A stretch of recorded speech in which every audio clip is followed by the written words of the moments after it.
Peace, everyone. Welcome to, I was going to say another episode of Artistry, which is our podcast, but we're doing something special today. Today, we are going to talk about this special gift right here called She Sees. Yeah.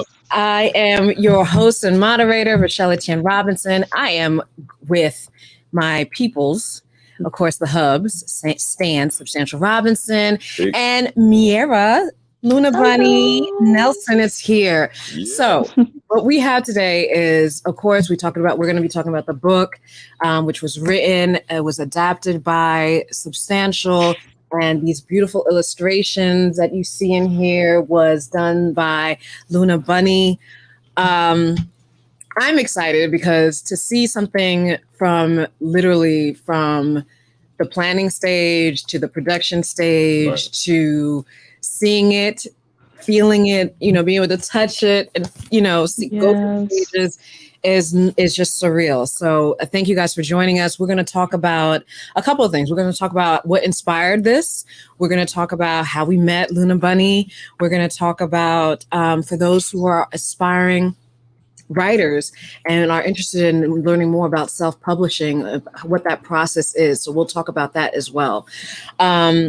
I guess first and foremost, the book She Sees, as we mentioned before, it was adapted by Substantial song In My Daughter's Eyes. Adapted from, thank you. And Stan, you want to set us off and talk about that? So I wrote a song called In My Daughter's Eyes, which there's two versions of. The second version of the song was actually an idea that was given to me by a fan. I think it was Addis.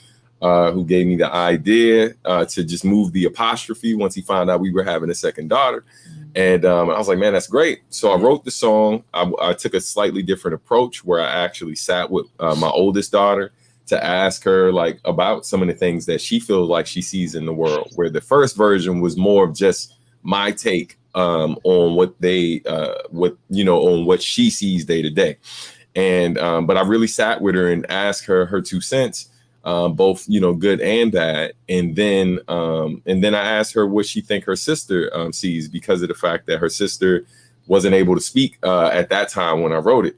So after I got all those notes, I took the time to write it, and I took a more kind of a less wordy approach to doing the second version of the song. And so one day we were listening to it in the car. I think we were I was checking one of the mixes, playing it for Shell, and Shell basically just gave me the idea. She was like, hey, this could be a children's book. And I was like, I guess it could be. You know what I mean? That was the furthest thing from my mind. It's like, I'm like, how can I do this video? How can I do, stuff? And but when she had that idea, I was like, man, that's brilliant. And so from there, we just had discussions about how to go about doing it, and like who would illustrate it, because even though we both have visual art backgrounds as well, Shell illustrates and I do graphic design and different types of art. We do a lot already, and sometimes we try to take on too much, and then we happen to know some talented people, and Lunabunneh is one of those people. And I think I just met you, or I think I had just met you at one of the cons. Yeah, at the con in Detroit, YumaCon, right? Is that? Yeah.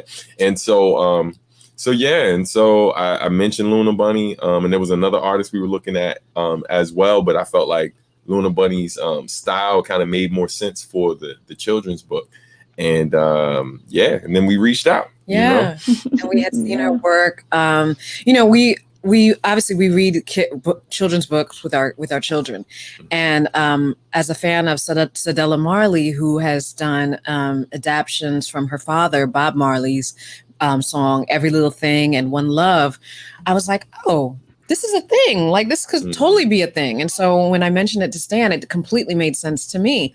And then of course when I got to meet Lunabunneh and seeing her caricature style and her work, I was like, oh, this is perfect. It's a perfect mix.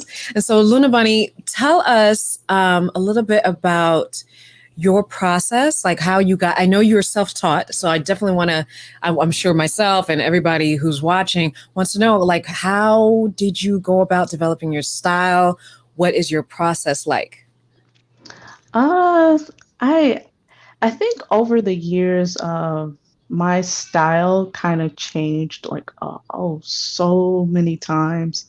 I never like took any type of classes for art, so I kind of like spent years just trying to find my ways. I've looked on YouTube videos, different artists that I've looked up to, and I mean, yes, I I can't really explain how I really got my style. I think it's just a bunch of different artists that I've like just together, honestly. I tend to go for the more simple, cute style, but then I like artists like let's see, my favorite artist is Art Germ, and I kind of like put something a little complicated and something like nice and simple together, and that's where you get Lunabunneh kind of. So yeah, just tons of years, tons of practice, just that's pretty much it. It's that yeah, that's pretty much it. No, but it's great. I mean, every time when you say that you've been self-taught, we were just in awe because having gone to, art school and knowing the work that it comes in, and you still have some people that are not at the level that you are. And so I commend you for your skill set and just your Thank you. discipline, because it's really high quality work. For sure. Oh, thank you so much. Yeah, I Definitely. think I think it was just honestly discipline. I just like truly wanted to. I love art. I love art like a lot. It helped me get through a lot of things. So that just, I guess I actually already kind of had that discipline because, fun fact, I actually play piano. So, Oh, like, yeah, so I guess me having that kind of discipline of, learning how to play piano and stuff, which takes a lot of practice and discipline, I kind of just turned that to learning how to draw art. yeah. Mm-hmm. Yeah. Oh, that's so great. What would you say, because everything is something to learn from, right? What would you say were Mm. some of your biggest challenges with this project? And what would you say is some of the benefits of doing this project? Honestly, like, of course, this is my first book that I illustrated, so I definitely learned a lot. Mhm. I think one of the biggest challenges, let's see, it was kind of like having that certain time frame Yeah. over your head, like constantly, because we only had like a certain amount of months. Yeah. So I was just like, I gotta get this done. I gotta get this done. I gotta get this done. Mm-hmm. And it was just trying to get it done. And then on top of personal life, I have a daughter, um, and she's at the terrible two stage. So I'll like be drawing something that takes like a lot of time, and she'll be like jumping on the bed like while I'm drawing. Right. So just kind of balancing doing this job and having the mom life, that I guess that was the biggest challenge Yeah. overall. Yeah. Hmm. Well, you did that, hon. You did that. Thank you. The other Mm. question that I wanted to ask you, because you mentioned, as a mom, do you tend to look at like your family as inspiration for any of your characters? I Yes, definitely. Actually, shout out to my niece, Michaela. She is the same age as your daughter. Oh, And yes, so when I didn't even actually know this, but I showed my dad the book and he was like, "Is that Michaela?" I was like, "Oh wait, yeah, they definitely look alike." Yeah. yeah. That's awesome. Oh, that's So awesome. yeah. Hmm. Oh my goodness. Yeah. Would you I know, so for our guests, well, for our audience rather, you tell us about the digital process, because this was not done freehand. I mean, it's not in the traditional sense as far as pencil and paper. You did this digitally, So can you talk to us about that process? So, people tend to say that digital art is a lot easier than traditional.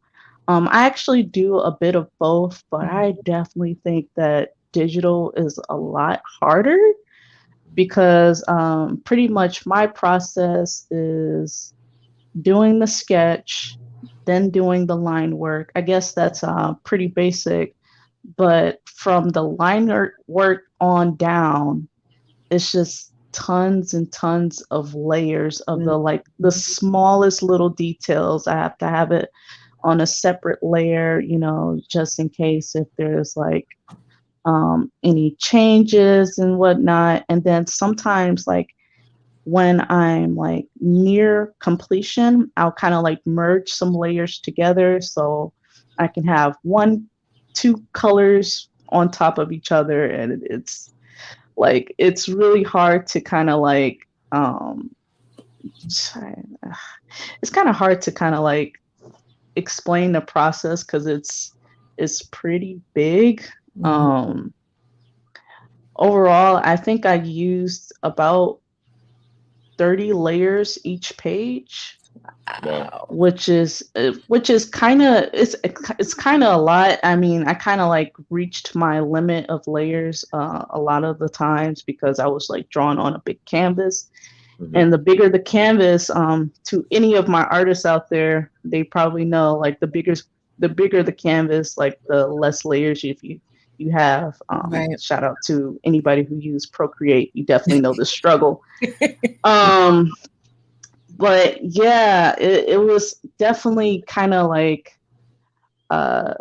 hard doing changes because near the end, I would merge layers together. So if I had to do one simple change, I would have to change a lot of other things to accommodate that one change.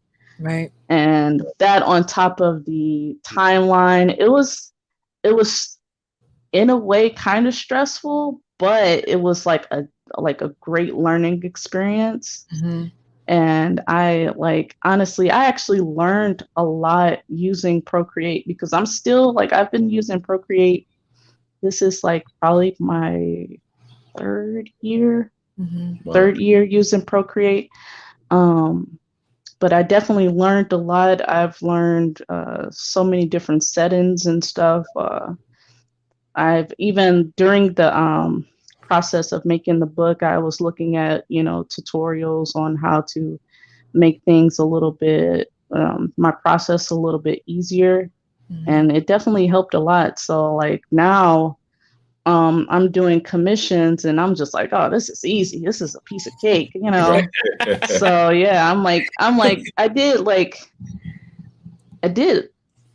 5 commissions. 5 commissions these last couple of days, and I've just been tossing them. Yeah. So yeah, I am very grateful and thankful for doing this book because it kind of made me grow as an artist.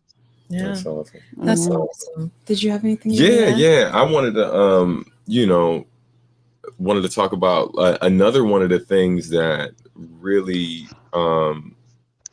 made it feel like you were the right choice to do the book was the fact that you already had a bit of practice drawing us, and so it wasn't hard to kind of imagine how we look like, in your style of drawing and your style of art, because thank you for the birthday tribute thing that you did for me and all of that. And so many of the other homies from IQ to Mega Ran, just seeing the different things you had created. 1 second. Yeah, actually, sure. Hold on. Wait, if I could take this down. Ooh, I can show you this. Oh, you can see it. Hey, that's what's up, man. I was just emailing Shingo last night. We were chatting via email. That's dope. That's dope. Mhm. Yeah, man. But yeah, I mean that definitely helped with making the decision, you know, because besides the stuff that you did of me, you know, you had also helped with our daughter's YouTube channel and stuff and creating her avatar, which she loves, loves. And yeah, so I mean, it was just a no-brainer, you know, like outside of just your skill, how easy you've been to work with in the past. And we're the type of people like, you know, we always try to look like within our network, you know, we use the hashtag my friends are dope. You know what I mean? It's like, Mhm. and as a musician, like I love the idea of being able to hire people who are actual fans as opposed to just a stranger whose work I admire. When I find out that someone who's a fan of my music also is an amazing artist and I become a fan of their work, I'm like, that's an easy decision for me because I know there's a certain amount of care that you're gonna have with it, as opposed to someone who really doesn't have a personal or even or any type of connection with me, my family, or the art that I make. So so yeah, so thank Yeah. you again. You know, it's No problem. yeah, for sure. So we're going to transition back to the writer. Mhm. You know, as a father of two, what would you say are your biggest takeaways from doing this project? Yeah, for me, you know, it's like anything, right? Once you've done it, you're like, okay, so now I know how to do this, right? So you know, that I mean, in terms of like doing other books and now knowing the process and all of that, like it definitely makes me more confident in this potentially being a thing that like we'll revisit, and that's something we'll talk to you afterwards about, Luna, because we already have an idea for something else based on an interview that I had with someone about the book. Oh, exclusive. Right. But you know that, well, y'all ain't gonna get the exclusive just yet. You know, I said we're gonna talk off camera with Lunabunneh.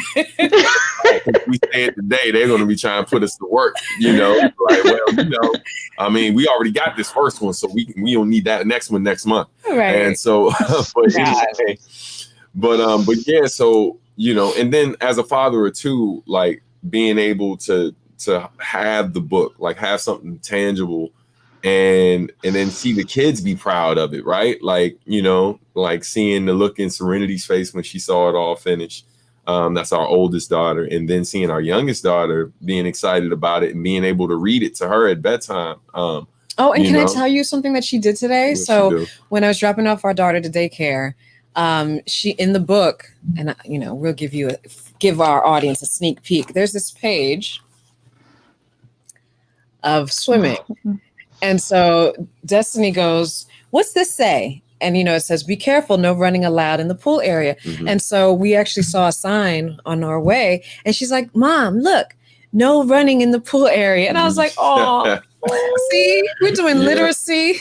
Right. No, it wasn't right. I mean, there's no pool outside, but you know, she made that connection. Yeah. You know, yeah, it's super dope. Like, you know, and I'm just excited, man. Like, I've had a few great conversations with people who've seen the ebook, and you know, and shout out to Krill from Out the Box Radio. We did a really in-depth interview, like almost 2.5 hours. Just talking about the book and the album that accompanies the book on Bandcamp, and you know, just talking about the importance of the imagery that's in the book, the potential conversations that are going to happen because of it. You know, man, it's just a beautiful feeling. You know, and what's really really dope too is like we had our own visions and ideas when we put this together.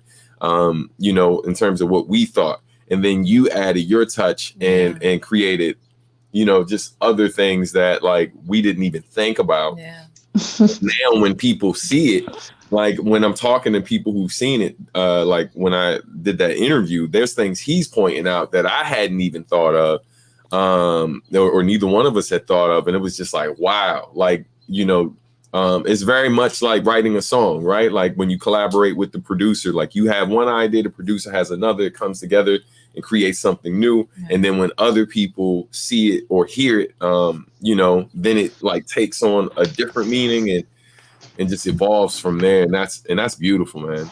That's really, really, really beautiful, you know. Yeah. Mm-hmm. So you had mentioned with this project, those who do purchase it through your Bandcamp, that it's also accompanies with a soundtrack. Yes. So can you speak about that? Yeah. So so I created this soundtrack project basically called you know, it's called A Soundtrack for Fatherhood.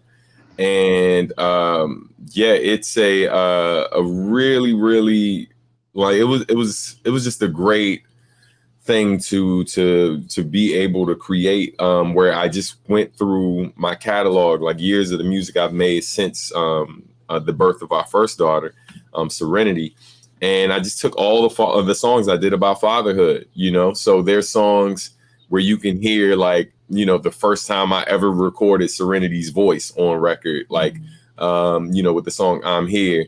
And then songs that I literally wrote within the last 2 to 3 months. So like you really get my journey through fatherhood in that project. And then, you know, and I talk about my father and what my experiences were like. And so, yeah, man, it's just, you know, I'm just doing what I can to celebrate, you know, Black fathers and fatherhood in general.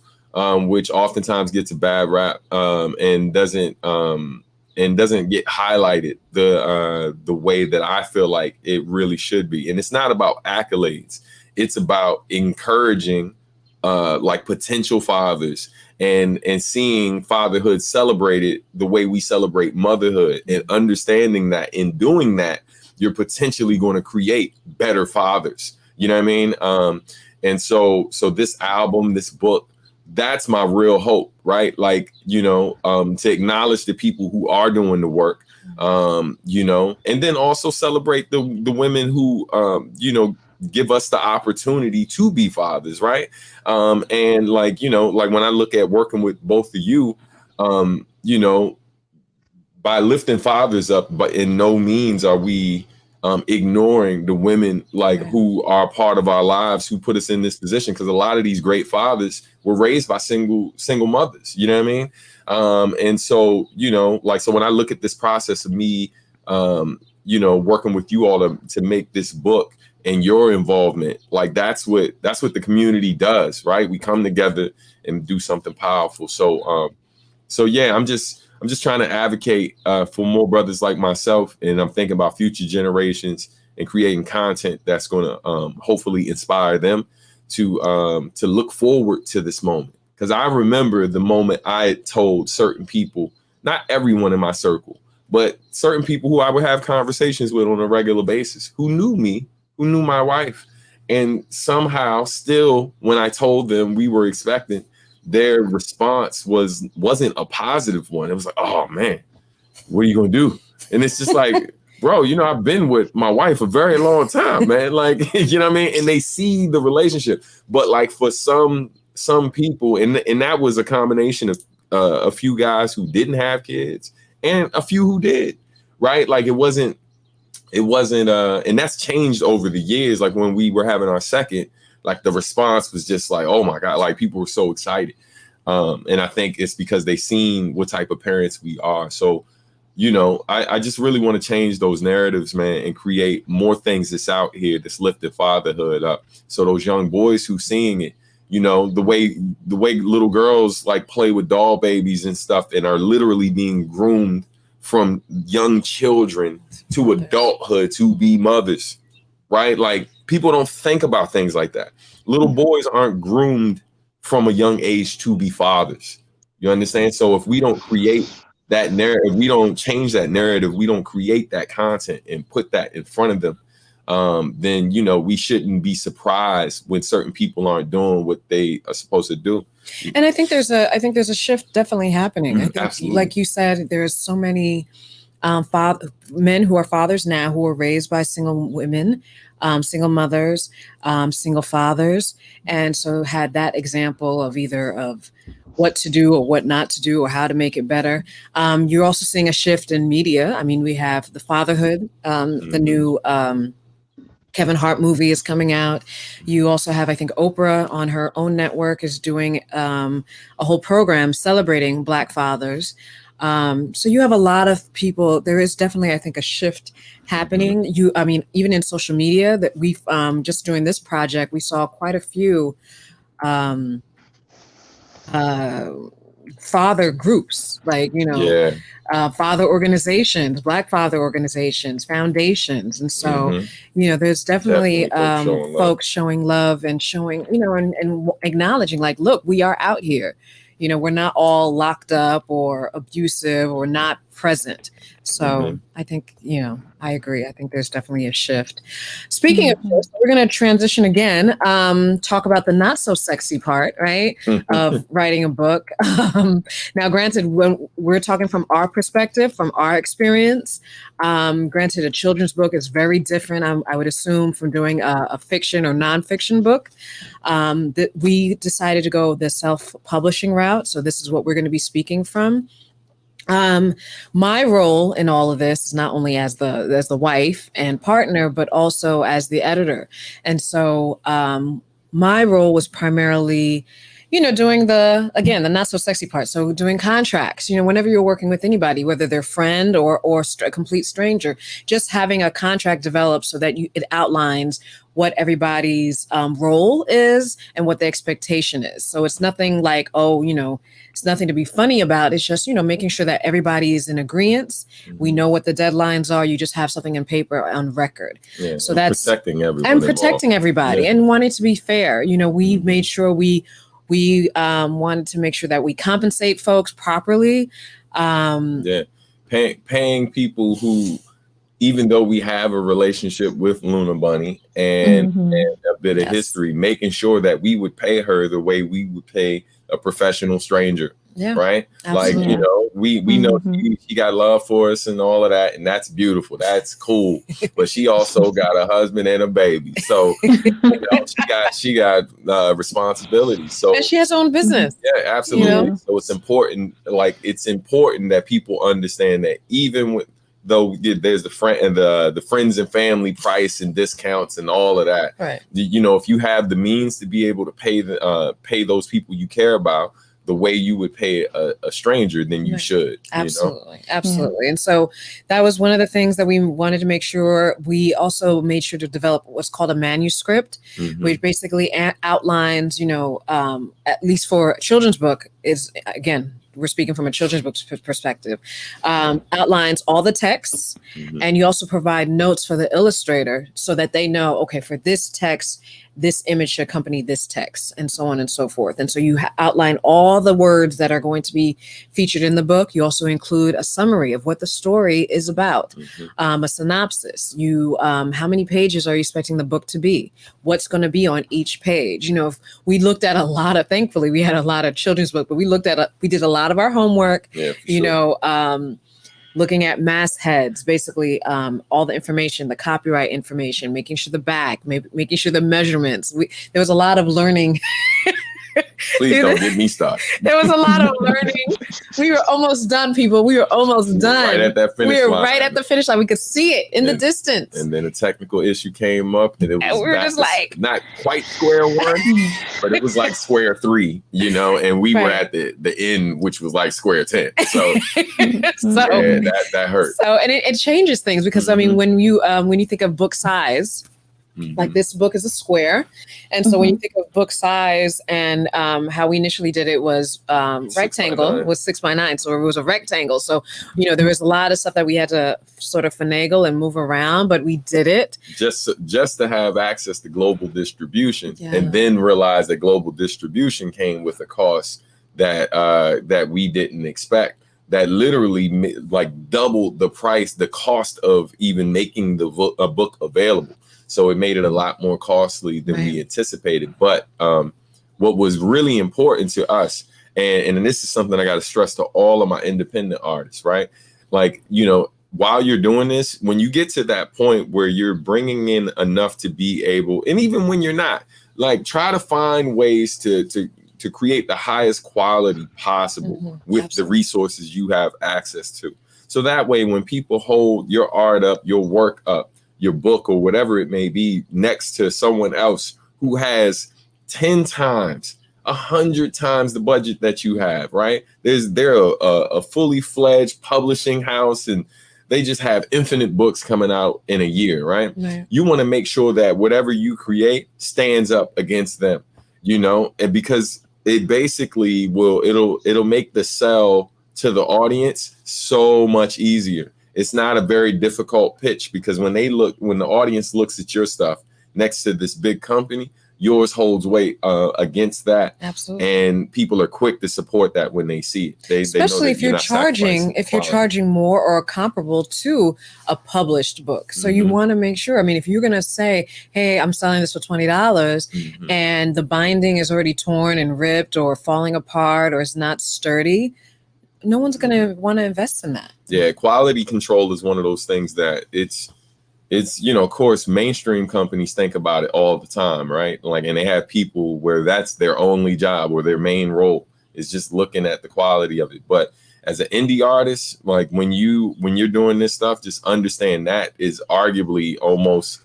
in some cases more important than certain aspects of the art for your consumer. And this is strictly for people who are putting stuff out there for consumers. Right. And then for going back to global distribution. So global distribution, what that allows your book to be available for purchase in these major outlets like Amazon, like Barnes and Noble, and some other outlets, even some independent bookstores. Like they work with a certain distribution company, and therefore, if you're not a part of them, they are not going to sell your book. And so that's why you pay the additional cost. However, even though that our book is available at these outlets, we highly recommend that you purchase it directly from us. You do get a discount. So we just want to put it out there. Absolutely. Yeah, it's cheaper to purchase. Here's the ironic part. It's cheaper to purchase it directly from us via the links that you see scrolling across the screen or the ones that are in the chat, as opposed to buying it from Amazon or Barnes and Noble, and this is, again, just some more education for you. In those cases where people purchase it from there, even though the book costs more, the profit margin for us is a lot smaller. I mean, a lot smaller. And where if you purchase it from us, the profit margin is a lot higher and it's cheaper for you. So, you know, just something to think about. And that's something that, again, whether you are doing books or you're doing music or anything, that's almost always the case. Like, it's cheaper being able to sell stuff directly. But having it available at these larger outlets is also a level of validation and shows, you know, your legitimacy. Exactly. And it makes you look more legitimate. Exactly. You know? The other thing I want to mention is making sure that you develop a strategy for marketing. You develop a strategy for just the planning process. Like, one of the things that we utilize as a company and as individuals is a work plan. A work plan essentially is a task list. So from beginning to end, you think of all the things, the different bits and pieces that you need, and it basically keeps you in alignment with your assignment. It keeps you basically, shout out to Asheru for that quote. But it basically keeps you on task. So for instance, from when should you get the sketches, when to upload the images, who do you plan to reach out to as far as press? Who are have you identified those people? When are coming up with deadlines? Coming up with contact lists, like all of that, keeping that in track. It's so helpful to do that ahead of time because that way you don't find yourself scrambling towards the end. Also with marketing, like how do you plan to promote your project? You should definitely, I mean, if you're utilizing social media, and you should, one of the things that we were implementing is showing, of course, the cover of the book, doing things like this, doing these author illustrator talks. Lunabunneh was great in doing a whole Procreate, allows you to do a whole animatic, GIF with the imagery. And so definitely doing things like that to help promote your book is very, very key. Luna, do you have anything you wanted to add? Not really. I know, saying that we could go on and on. You know what? You know what's funny is that I'm so used to watching you guys lives, and it's just so weird to just now be a part of that live. I'm so used to just listening in and drawing and just listening to you guys' voices, just drawing away. Aw. It's so surreal to just be in this setting, just being a part of you guys Oh, thank you. lives and stuff. So thank you so much for that. Yeah, of Absolutely. course. I mean, Absolutely. listen, it's this is I mean, we're happy that that you feel good about being a part of it, but just know that we do not take your contribution lightly to what we have accomplished. So yeah, we were eternally grateful, and it's just exciting, man. Like, I was walking into our daughter's classroom yesterday, our youngest daughter, and I'm seeing their library, and all I keep thinking is, I know one book that's about to be in there, and thinking about, like, she's not going to be at that daycare forever, but how long will that book be there? And we're planning to donate a copy to our oldest daughter's former elementary school in different places. So, like, just thinking about, like, those things, like how long this book is going to potentially be in circulation, and how many generations of children will share this information with their will read it and then potentially pass it on to other kids. And so we find that this is definitely bigger than all of us. Going back to what Stan was saying, is like in the daycare centers, in libraries and in classrooms, a lot of folks don't see this. A lot of kids don't see this. A lot of kids don't see themselves in this. And so, I think being able to provide that for a lot of the Black and brown students that are in these settings, you're like, hey, that looks like me, or that could be me. And I think that I think alone is priceless. Yeah, definitely. Yeah, there's friends, not friends, but like associates of mine, and like a few of the fans who I didn't even know like had daughters, what I mean? Who like just, immediately copped it and was like, yo, I got 2 girls too, you know what I mean? Or like, shout out to a fan who copped it last night, was like, yo, I got a little sister, you know what I mean? Who's 2, I'm about to buy it for. And like, man, all of that's beautiful, man. You know what I mean? Like, it's, I'm hoping that it inspires a lot of little, brown and Black girls out here, man, who don't get to see themselves all the time. And it's also a conversation starter. I mean, we gauge the book as pretty much, of course, for young readers, anywhere between 2 to 7. Parents obviously and guardians can read the book to the child who's a young reader or beginning reader. The words are the sight words. They're like sight words that are simple enough that they could read, but it's also a conversation starter. Some of the content that's being discussed in the book, first of all, I mean, even just the first page, and here's a teaser, right? So you have, the 2 girls and then the parents, embracing, like, you don't see that often. I mean, we've read a lot of children's books, and you don't see that. And what I think about when I even see that image is a conversation that I had with Odyssey years ago, about like, the whole idea of like, when you ask some parents, like, who comes first, right? Like the spouse or the child, right? And a lot of parents will always say the children.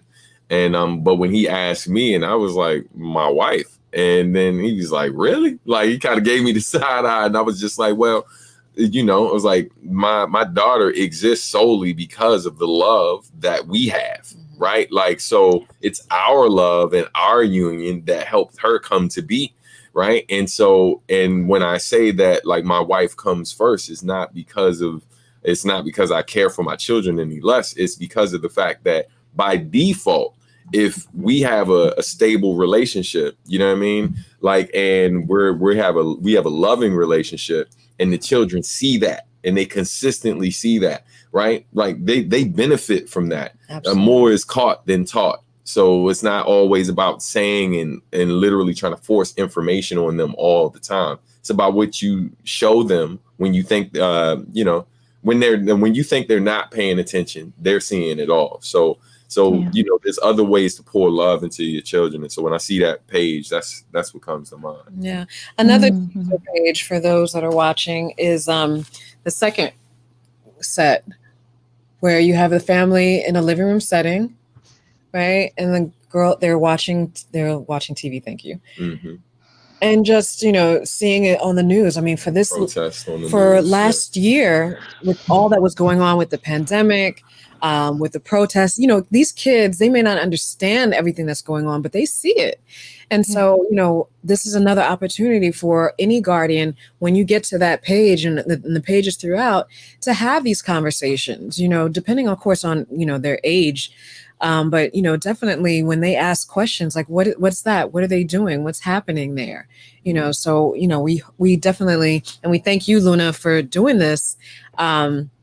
Again, because it was so clear. I mean, from even that, the details of, looking at on the TV screen and then seeing Destiny's character playing with two dolls, of different races, and how that can be comprehended. So, we thought a lot about stuff. It wasn't just haphazard. I do have a question for you before we go, though. What were some things that, illustration wise, that you kind of added in that wasn't necessarily written down for you, and you thought like, man, this would kind of be a good little gem to add in? So actually what Shell said, the two little dolls with different races, I actually thought of that. I had thought of that myself, because I was like, maybe people can see that little Easter egg, of the child just wishing that people can just come together, seeing the stuff, like you guys say, our children, they definitely see that, and it's sad. And I kind of wanted to put in the book, like, our children just want us to come together. So I added that in there. There was actually kind of a lot of little Easter eggs that I kind of like put in there.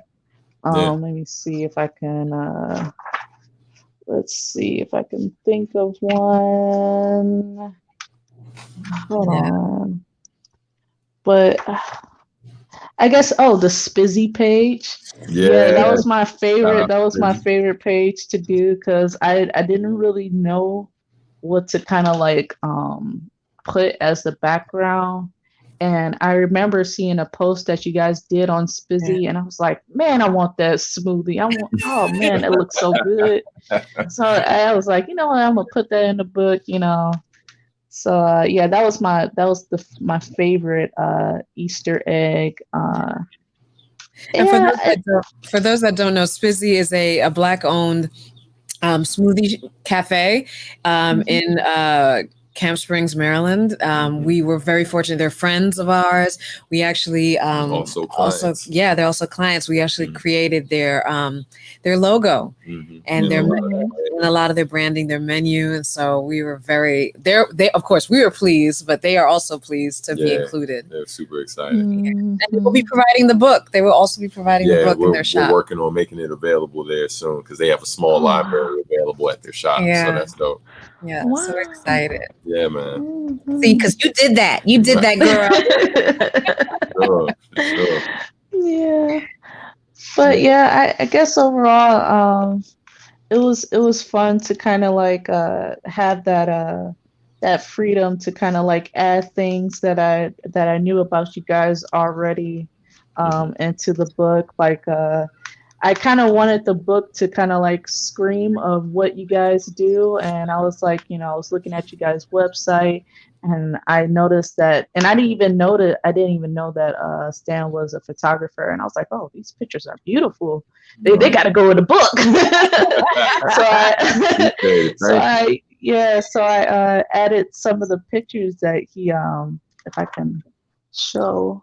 Yeah. Yeah, when I saw Yeah, that, I was like, oh man, He's gonna that was, cry. He's yeah, I gonna cry. single yeah, thug. I take no credit for that. I take no credit for that picture right there. But yeah. No, but Hmm. even the picture of the studio, like that was Yeah, just that was awesome. I was crazy. like, wow, it's like Right, she's here. right.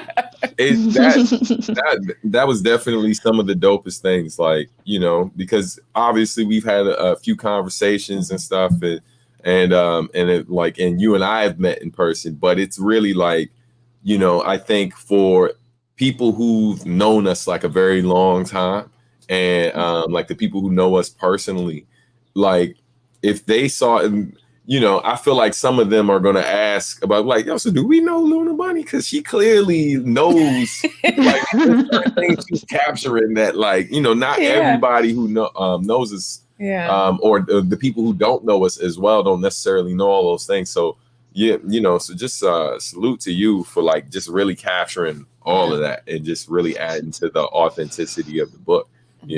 Thank you. All Thank in our you. business, girl. Right? All Yeah, in so our all in business. the You know world. what? You know what's funny? I've literally had people inbox me like, how you know Stan? Like, are you guys cousins or something? Wow. Like random, like I kid you not, like random people from Mm, Facebook, like, because I'm like in the Nujabes admin of that group. yeah. And yeah, I've had like people like, hey, how do you know him? They're like, can you hook me up? Can you? I'm like, nah, man. Nah, That's nah, hilarious. man.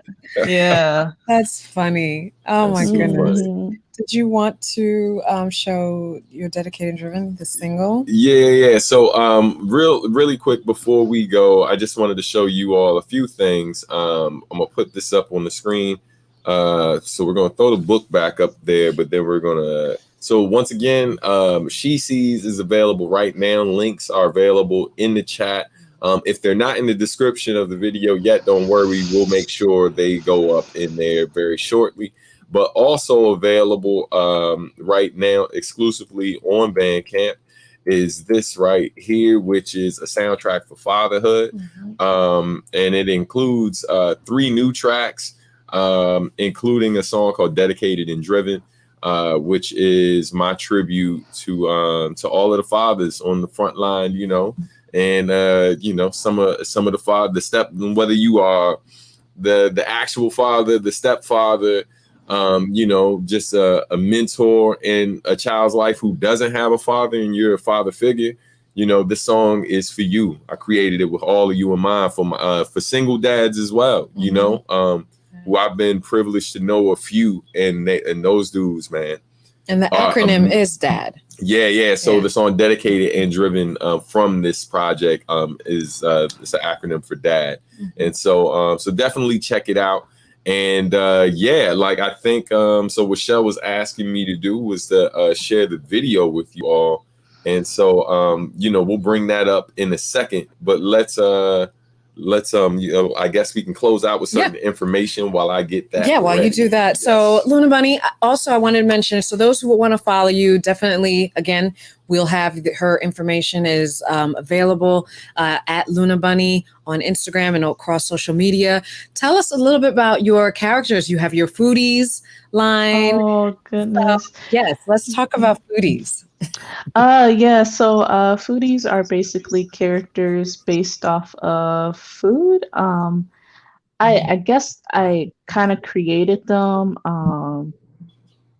as tribute to my mother because she is, well, my mother and my father, they are both chefs.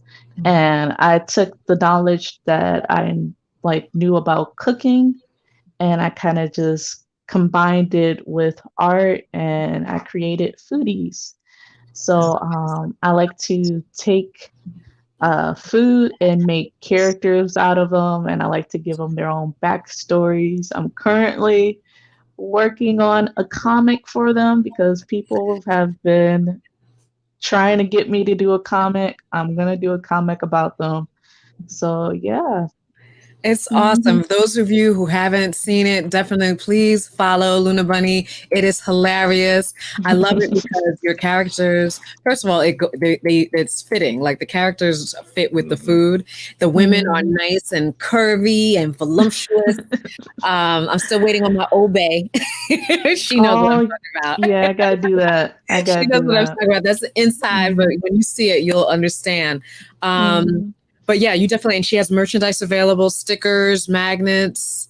What else do you have going on? I got buttons. I have a Patreon where every month we kind of like pick out a theme, and I send like sticker sheets and prints every month. So yeah, I have that. I got notebooks. I got clothes, all types of stuff. Yeah. Awesome. So definitely, like we said, folks, definitely be sure to follow Lunabunneh for more information. And you also do customs, as you said. You know, you do commissions as well. So yes, definitely be sure to follow her. And also you'll see her work in the book as well. So yes. And then let's see. So do you have any other upcoming projects that you're working on besides the Foodies comic? I do have this one idea that I am like still sketching out.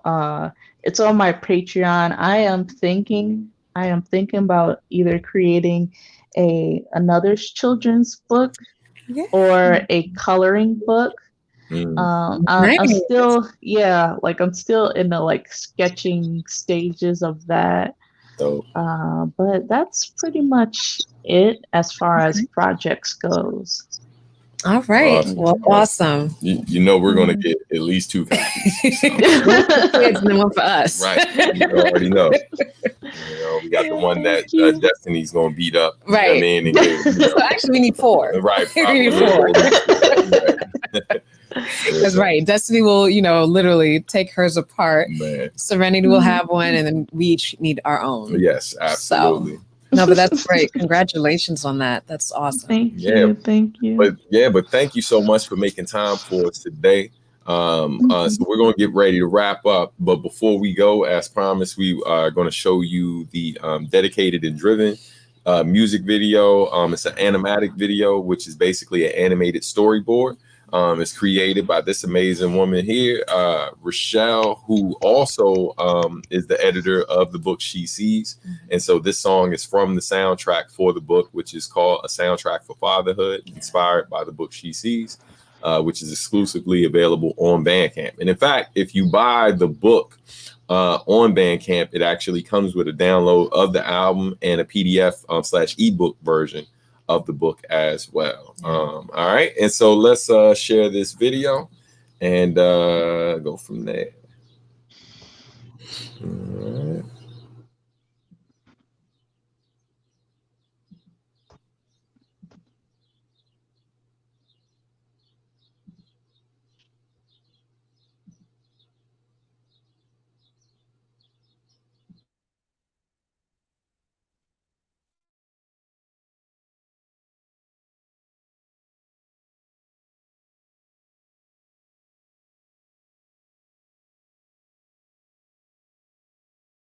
Time for the fathers on the front line.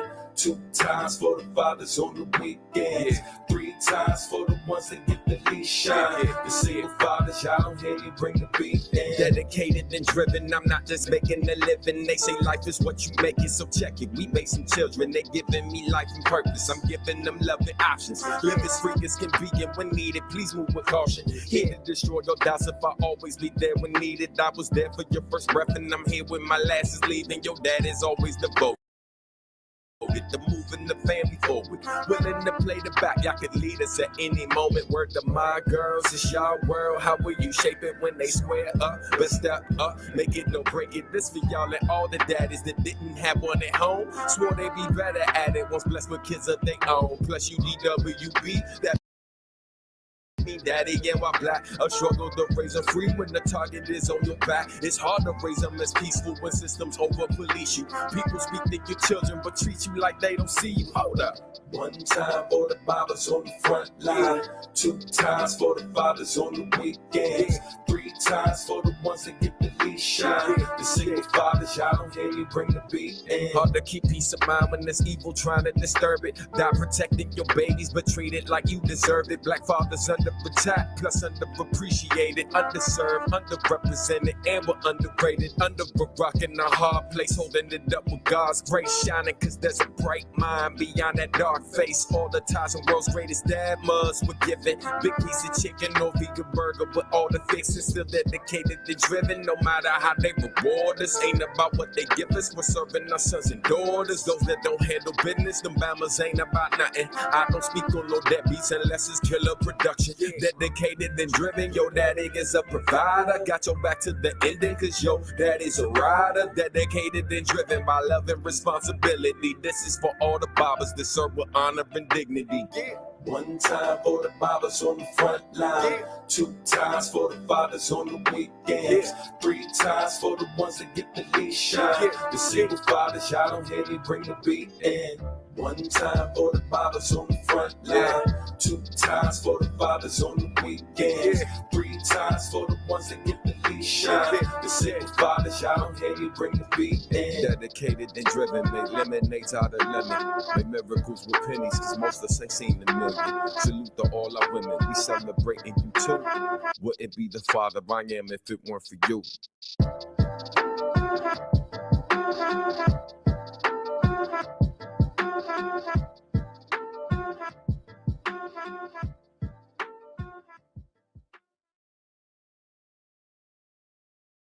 Hey. Oh my goodness. Wow. That is amazing. That is amazing. Thank Thank you. you. Thank Oh my you. goodness. You know, it was such a great project to do.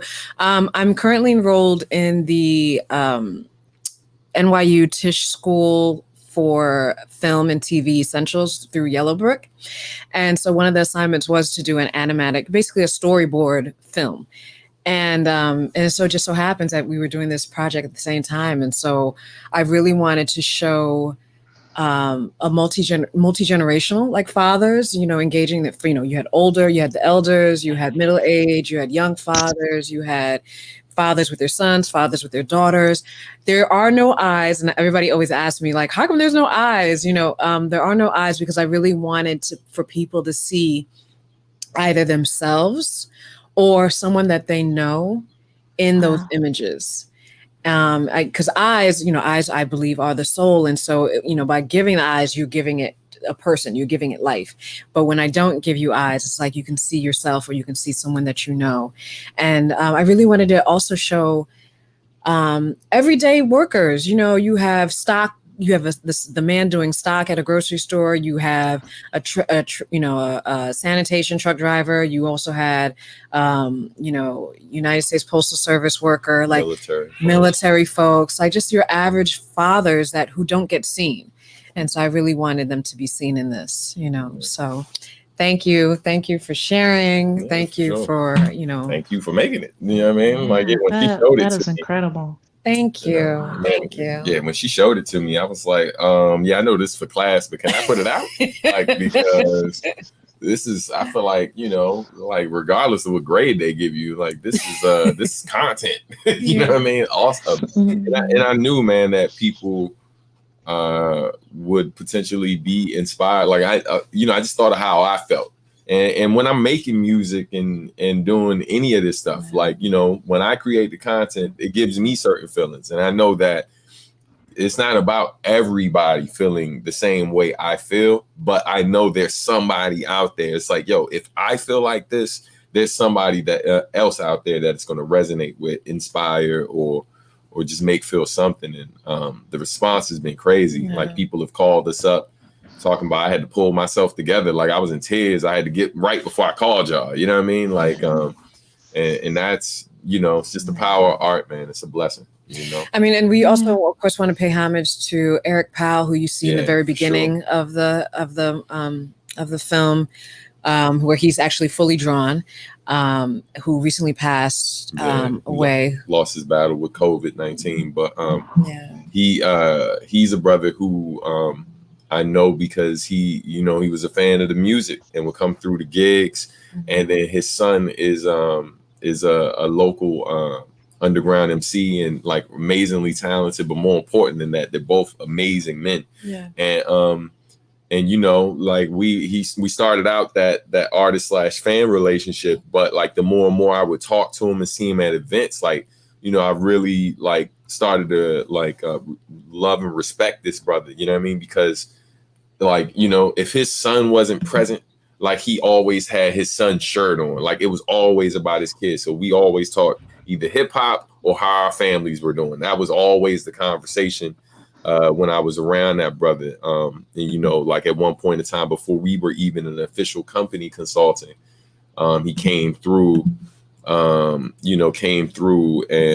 with his son, just trying to get advice for his son. And, you know, man, just a real good dude. And the last time I heard from him was like 2 days before Christmas. He was just wishing us happy, or Christmas Eve, I think, wishing us happy holidays and all of that, man. But great brother. So I just wanted to pay homage to him, you know?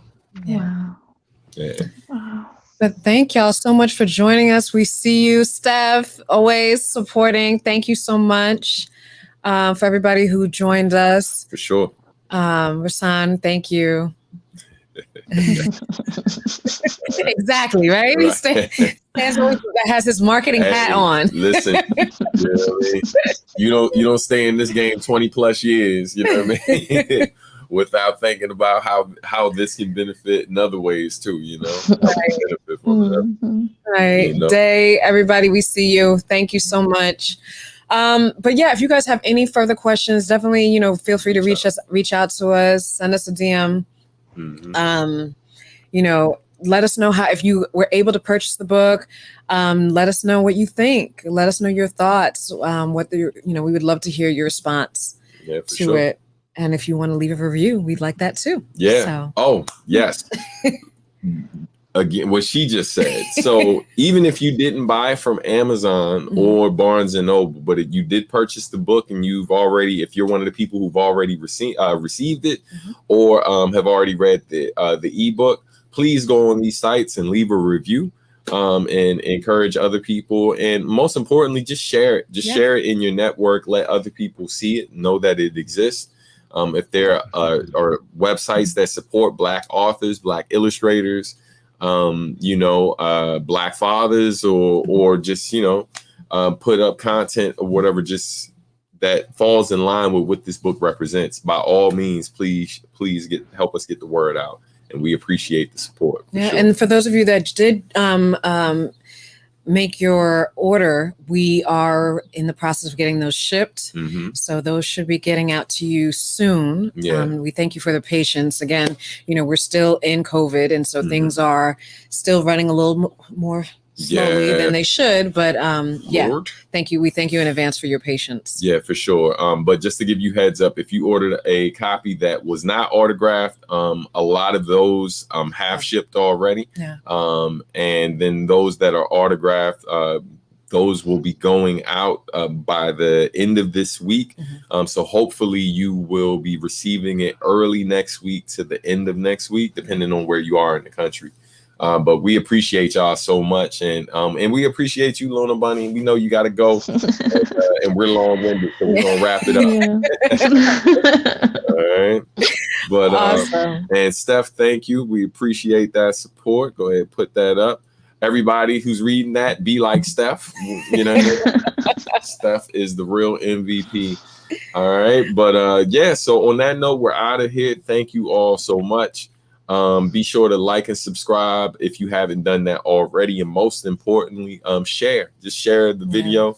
Let other people know that this is going on and that people are doing these types of things in the world. And to all the fathers who may be watching this or in your life, happy Father's Day. And salute to y'all. All right.